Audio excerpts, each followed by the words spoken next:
I didn't think this little argument would turn into all of this. If you had asked me a week ago, I would have laughed and said Daniel was just being dramatic. But now, sitting here alone in our too quiet house, I'm starting to wonder if I just fumbled the best man I'll ever have. My name is Lauren, I'm 32 years old, and for the first time in my life, I'm making more money than my husband. Not just a little more, a lot more. See, I started working at this new marketing job a few months ago. And after years of grinding, taking online courses late at night, and sending out resume after resume, I finally landed a position that pays what I deserve. And it feels amazing. No more checking price tags before I buy something. No more hesitating when I want the appetizer and the dessert. For the first time in my life, I can walk into a store and just buy something, not because I need it, but because I want it. And I worked for this. I earned it. So yeah, when I treated myself to a $400 bag, I didn't think it was a big deal. It wasn't designer or anything. Just a nice, sleek leather bag that made me feel like a boss. A symbol of how far I'd come. I expected Daniel to notice. Maybe even say something like, "That's nice, babe," or, "You deserve it." But instead, as soon as I walked through the door, he hit me with, "How much was that?" I hate that question. It makes me feel like a teenager getting scolded for spending too much of my allowance. I rolled my eyes and said, "Don't worry about it. I paid for it with my money." That's when I saw it. The small, almost imperceptible change in his face. Not a full reaction, just that slight squint in his eyes. The tight smile people do when they're trying really hard not to react. Then he said, "Your money? I thought it was our money. You do realize I'm still the one paying all the bills, right?" And that's when everything went south. I should have just let it go. I should have taken a breath, heard what he was actually saying. But instead, I let my ego do the talking. I smirked, shrugged, and said something I instantly regretted. "Well, maybe if you made more money, I wouldn't have to spend mine." I don't know why I said it. Maybe I thought it was funny. Maybe I was still caught up in the high of my new success. But the second the words left my mouth, I knew I had just hurt the man who has been waking up at 5:30 a.m. every day for the past 10 years. Working 10-hour shifts to make sure we never went without. The man who covered our mortgage, the electricity, the groceries, all while I was bouncing between jobs before this marketing gig even came through. And I didn't just say it, I said it with a laugh. Daniel didn't yell, he didn't argue, he just stared at me for a moment, nodded, and said, "All right, Lauren, I see where you're at now." Then he walked away. Instead of feeling bad, I got mad, like, "Oh, so now you're going to get in your feelings about it? Be a man." I crossed my arms and sat on the couch, waiting for him to come back and argue. But he didn't. That night, I scrolled through my phone until I fell asleep, still thinking he'd get over it by morning. The next day, he was already gone when I woke up. That wasn't unusual, he always left early for work. But when I walked into the kitchen, I saw a sticky note on the fridge. "Taking $300 from our savings for car maintenance. Just letting you know since I'm the only one adding to it." Petty, so damn petty. I crumpled it up and threw it in the trash. But I felt that one. It landed somewhere deep in my chest that I wasn't ready to admit hurt. That whole week was full of little jabs like that. If I ordered takeout, he'd ask, "Did you pay for that with your money or our money?" If we went grocery shopping, I reached for the name brand cereal, and he reached for the store brand. When I rolled my eyes, he said, "Well, since you're rich now, maybe you should cover it." At first, I brushed it off, but then I texted my best friend Megan. "Girl, Daniel is in his feelings. Lol, I think he's jealous of me." I expected her to hype me up, tell me I was right. Instead, she texted back, "Sis, are you sure you're not being a little selfish?" I started typing a whole paragraph, ready to defend myself, but then I deleted it. Because deep down, I knew she might be right. A little, but admitting that felt like losing. And I wasn't ready to lose. Not yet. The tension between Daniel and me didn't ease up. If anything, it got worse. Every conversation turned into a battle of snide remarks and passive-aggressive comments. At first, I thought he was just in his feelings. I figured he'd get over it. That he'd realize I didn't mean anything by what I said. But I underestimated how deeply my words had cut him. The second night after the argument, I got home late from work. Daniel was already sitting at the kitchen table, looking through bills. Usually, he'd greet me, ask how my day was, but that night, nothing, just silence. I sighed and grabbed a bottle of sparkling water from the fridge. Trying to act unbothered, I scrolled through my phone as I leaned against the counter. So, he finally spoke, still looking at the paper in front of him. I was thinking maybe we should start budgeting differently. Since, you're on a different level now. I raised an eyebrow. What's that supposed to mean? He leaned back in his chair, crossing his arms. It means, Lauren, that I've been paying every single bill in this house while you've been out here treating yourself. I work, Daniel, I snapped. I deserve nice things. And I work too. He shot back. But you don't see me blowing money like it's nothing while expecting someone else to handle the serious stuff. I rolled my eyes. Oh my God, are we still on this? It was one damn bag. Daniel, you're acting like I drained our account. He shook his head, letting out a dry laugh. It's not about the bag, Lauren, it's about the fact that you don't see the bigger picture. I've been holding this house down for years. And the second you start making more, instead of wanting to build with me, you start acting like you don't owe me a damn thing. I scoffed. Owe you? Wow. So now I owe you because I finally got a better paying job? He didn't even argue back. He just let out a sigh. That tired sigh, and went back to his bills. I stood there for a second, waiting for him to say more. But he didn't. So, like the stubborn woman I was, I left it alone. But the next few days? They were filled with little things that I couldn't ignore. When I ordered takeout for myself, he looked over and asked, "Did you pay for that with your money or our money?" At the grocery store, when I grabbed the expensive brand of cereal, he reached for the store brand. I rolled my eyes, but he just said, "Since you're rich now, maybe you should cover it." One night, I got home and found another sticky note on the fridge. Took $300 from savings for car maintenance. Just letting you know since I'm the only one adding to it. Petty. So damn petty. I texted Megan, my best friend, thinking she'd take my side. Girl, Daniel is in his feelings.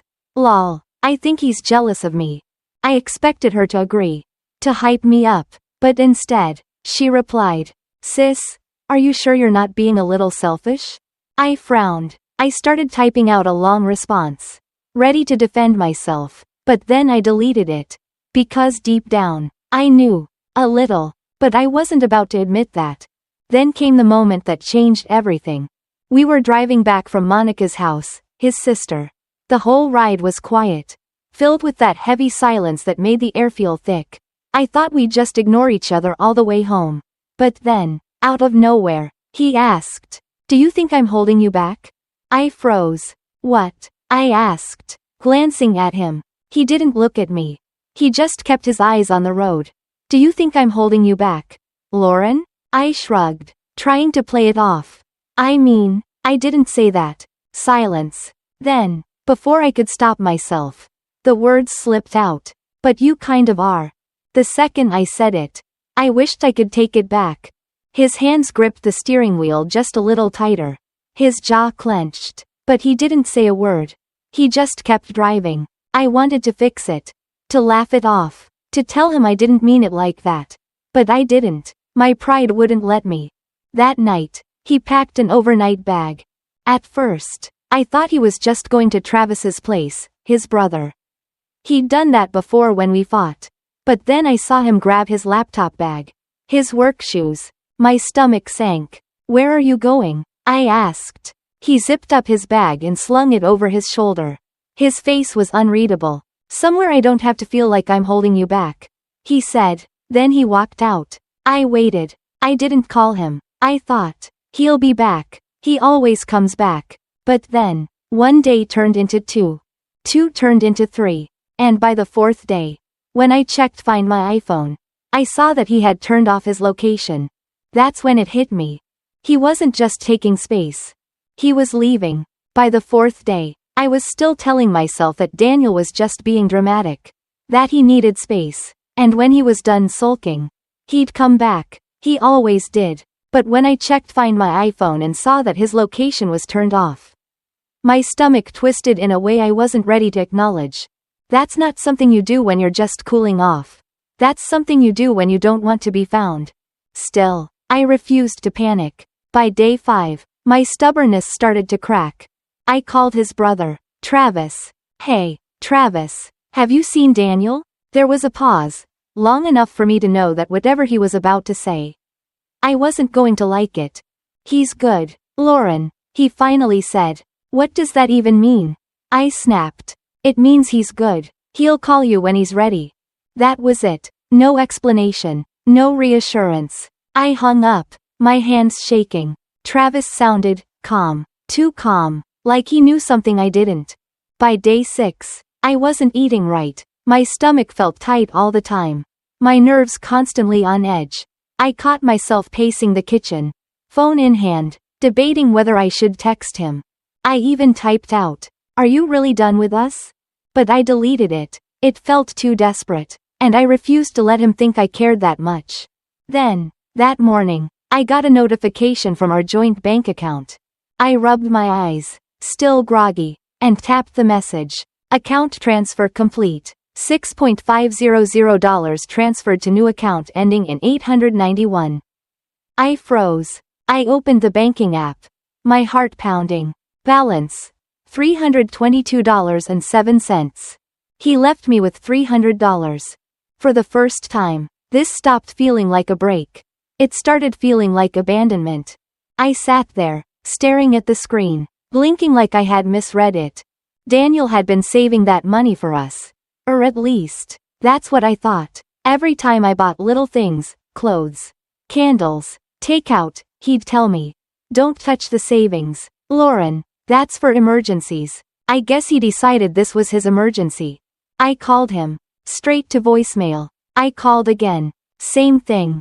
My jaw clenched. My fingers gripping the phone so tightly it hurt. Oh, so now he's just ignoring me?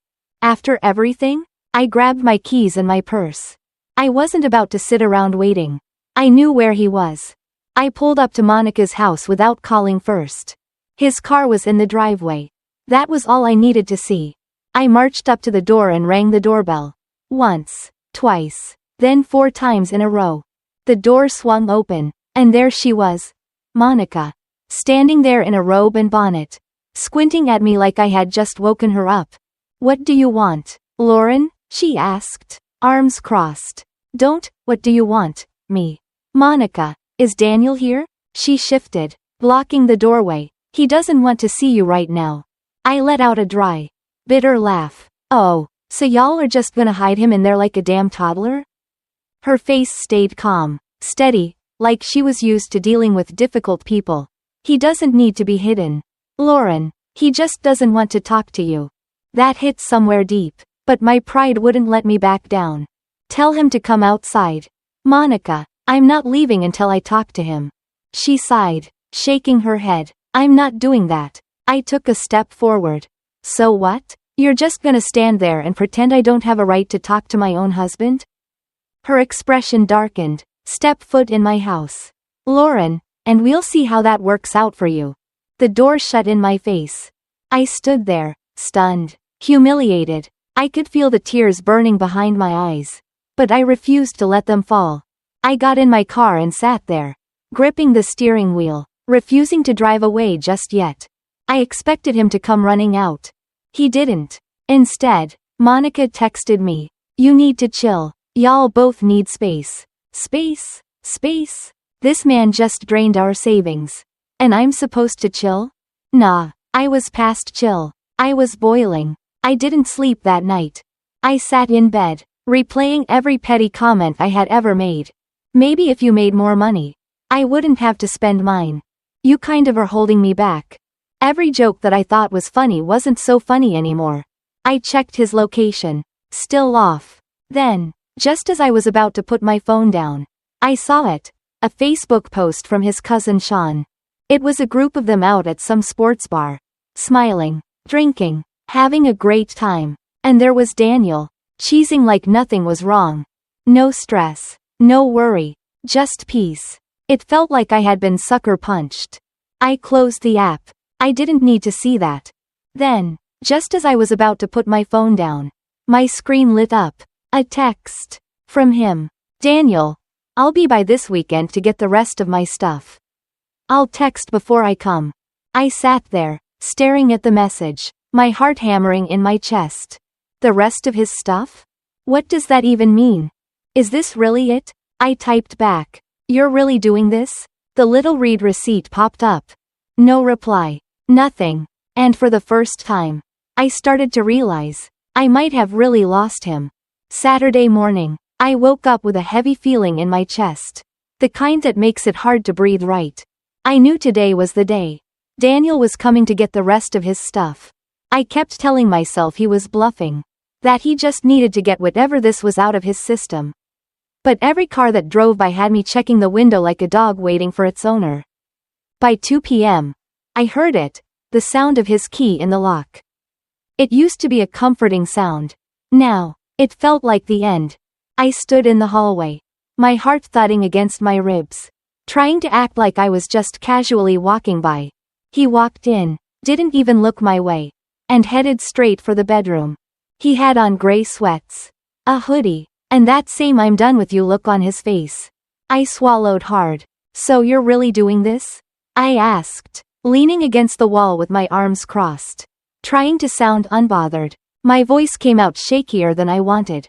He didn't answer, just kept walking toward the closet. I pushed off the wall and followed him. You're just gonna pack up like I'm a stranger? He exhaled sharply, like he was already exhausted from this conversation. What do you want me to say? Lauren?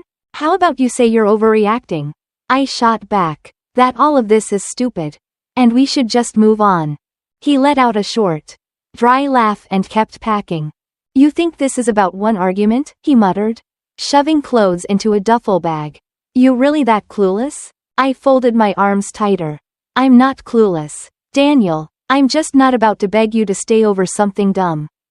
That got him. He stopped, turned, and looked me dead in the eyes.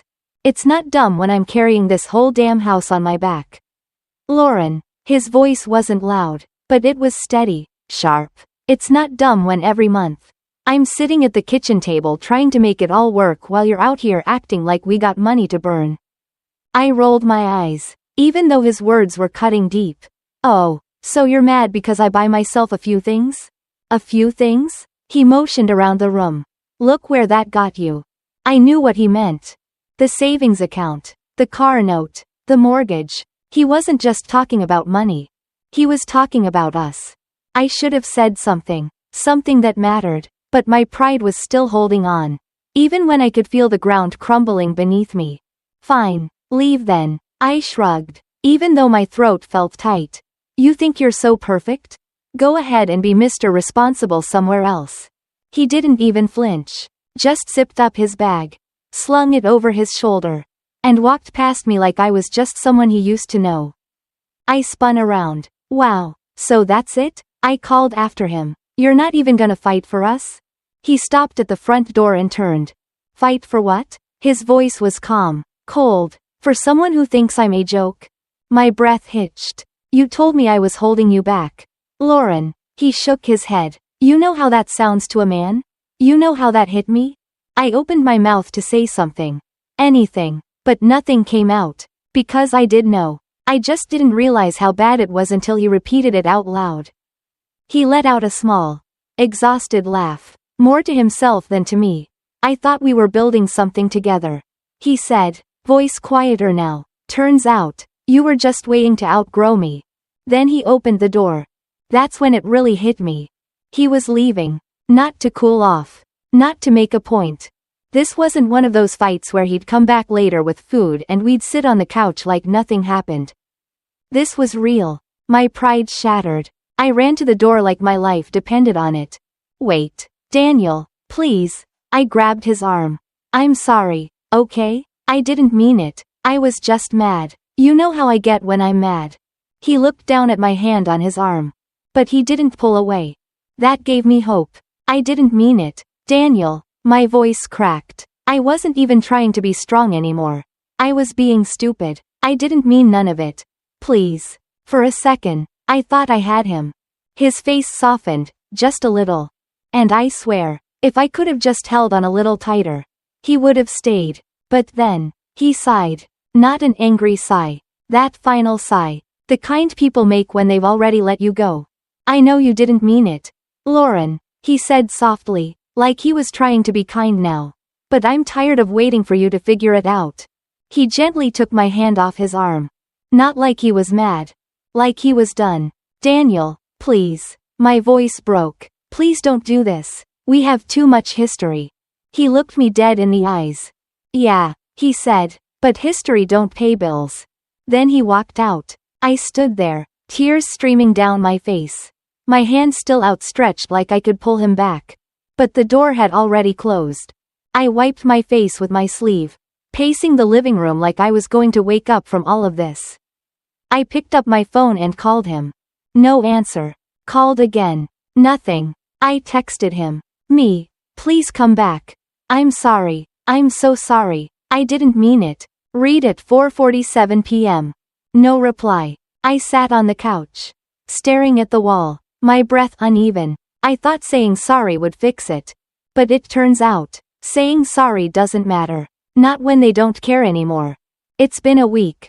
A week of silence. A week of me sitting around, staring at the door, hoping Daniel would walk through it. Every time my phone buzzes, my heart jumps, only to see it's a notification for something stupid. Like a sale I don't need to care about or a message from a friend I haven't talked to in forever.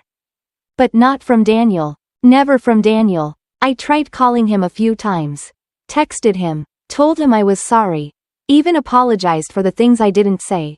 No response. And then, on the 5th day, I finally got a message. Not from him. From Monica. It was short. Daniel is staying with me for now. He's done trying to make it work. I put my phone down and stared at it, hoping I had read it wrong. But I hadn't. Done. Just like that. It felt like everything hit me all at once. He was done trying to make it work with me. And the worst part? I couldn't even blame him. The next few days passed in a blur. I spent most of them replaying everything in my head. Every conversation. Every moment when I could have done better. Every time he tried to tell me how he felt. And I brushed him off. I talked to Megan about it, hoping she'd tell me something that would make me feel better. Instead, she sighed and said, Lauren, you can't treat a man like that and expect him to stick around forever. I knew she was right. But that didn't make it hurt any less. I thought I could fix it. I thought a simple apology would be enough. That he'd come back and we'd go back to how things were before. But I was wrong. I was so wrong. A few days later, I went over to Monica's house to drop off some of his things. She let me in, but her eyes told me everything I needed to know. She wasn't angry with me. She was disappointed. I grabbed his stuff, avoiding the look on her face, and walked out with the heavy weight of everything I had done wrong pressing down on my shoulders. When I got back home, I sat down with the bag of his things and just stared at it. How did I let something good slip through my fingers like this? Daniel was right. I didn't take him seriously until it was too late. I didn't see how much he was doing for us because I was too busy focusing on me. Too busy feeling like I had finally made it, like I deserved to splurge. To enjoy myself, to spend without thinking. Too busy assuming he'd always be there. I should have listened when he told me he was struggling to hold everything together. I should have cared more about our future than about some damn bag. But I didn't. And now, he was gone. The next week, I stopped trying to reach him. Not because I didn't want to, but because I finally realized something. He didn't want to be reached. And that was the part that really broke me. Not that he was mad. Not that he was ignoring me. But that he was done. For real this time. I don't know what happens next. I don't know if he'll ever come back. Part of me hopes he will. But a bigger part of me knows that what's broken might not be fixable. And if he never comes back, if this really is the end, then I have no one to blame but myself. Because in the end, Daniel wasn't the one holding me back. I was the one holding us back. And now, he's moving on, while I'm the one left behind. If you made it this far, thank you for watching. I hope this story made you think, reflect, or maybe even feel something deep. If you enjoyed it, don't forget to hit that like button, subscribe to the channel, and turn on notifications so you don't miss any future stories. Your support means everything and helps us bring more powerful content your way. Drop a comment below. Let me know your thoughts. Or if you've ever had a moment like this in your own life. Stay tuned, because there's so much more to come. See you in the next one.